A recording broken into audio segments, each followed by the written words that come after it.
இன்றைக்கு தூத்துக்குடி வடக்கு மாவட்ட திராவிட முன்னேற்ற கழகத்தினுடைய ஆற்றல்மிகு மாவட்ட கழக செயலாளர் முன்னாள் அமைச்சர் அக்கா கீதா ஜீவன் அவர்களுடைய தலைமையில் நாங்கள் எல்லாம் தூத்துக்குடியில் மாவட்ட காங்கிரஸ் தலைவராக 10 வருடம் பணியாற்றினேன். இன்றைக்கு காங்கிரஸ் கட்சியிலிருந்து நாங்கள் எல்லாம் விலகி அக்கா கீதா ஜீவன் தலைமையில் ஏற்கனவே கடந்த 10 நாட்களுக்கு முன்பு தூத்துக்குடியிலே திராவிட முன்னேற்ற கழகத்தில் எங்களை இணைத்துக் கொண்டோம். எங்களோடு 5 முறை மாமன்ற உறுப்பினராக காங்கிரஸ் கட்சியில் இருந்த சந்திரபோஸ் அவர்கள், 2 முறை மாமன்ற உறுப்பினராக இருந்த எடிண்டா அக்கா அவர்கள், மண்டல தலைவர் ராஜன் மற்றும் காங்கிரஸ் கட்சியிலே இருக்கின்ற வார்டு தலைவர்கள் 52 வார்டில் 21 வார்டு தலைவர்கள், துணை அமைப்பு தலைவர்கள் என்று ஏராளமான காங்கிரஸ் கட்சியினர் கூண்டோடு தூத்துக்குடி மாநகரத்திலிருந்து விலகி இன்றைக்கு அக்கா கீதா ஜீவன் தலைமையிலே நாங்கள் இணைந்தோம்.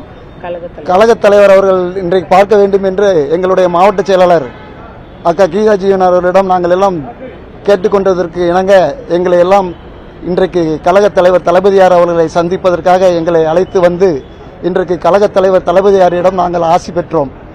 இந்த நிகழ்ச்சியிலே உண்மையாக ஏன் நாங்கள் காங்கிரஸ் கட்சியில் இருந்து விலகி திராவிட முன்னேற்ற கழகத்தில் சேர்ந்தோம் என்று சொன்னால், காங்கிரஸ் பேரியக்கம் தன்னுடைய சித்தாந்தம் கொள்கைகளை கைவிட்டுவிட்டு இன்றைக்கு சந்தர்ப்பவாத அரசியலை முன்னெடுத்திருக்கிறார்கள். நடந்து முடிந்த சட்டமன்ற தேர்தலில் கழக தலைவர் தளபதியார் அவர்கள் 28 சட்டமன்ற தொகுதிகளை ஒதுக்கியது மட்டுமல்ல, ஒரு ராஜ்யசபா மேல்சபை உறுப்பினர் பதவியும் காங்கிரஸ் கட்சிக்கு கொடுத்து அழகு பார்த்தார்கள். ஆனால் காங்கிரஸ் கட்சியினுடைய தலைவர் ராகுல் காந்தி அவர்கள் சட்டமன்ற தேர்தலில் திராவிட முன்னேற்ற கழகத்தோடு இணைந்து பணியாற்றாத ஒரு காரணத்தினாலும் இந்த தோல்விக்கு ஒரு முக்கிய காரணமாக காங்கிரஸ் கட்சி இருக்கின்றது. எங்களை போன்ற உண்மையான தொண்டர்கள் அதை நாங்கள் விரும்பவில்லை. இன்றைக்கு சந்தர்ப்பவாத அரசியலை ஊக்குவிக்கின்ற வகையில் காங்கிரஸ் கட்சி திராவிட முன்னேற்ற கழகத்தில் இருந்து அவசரமாக வெளியேறி தாவேகாவோடு கூட்டணி அமைத்து இன்றைக்கு அங்கேயும் போய் ஒரு ராஜ்யசபா உறுப்பினரை பெற்றுக்கொண்டிருக்கிறார்கள்.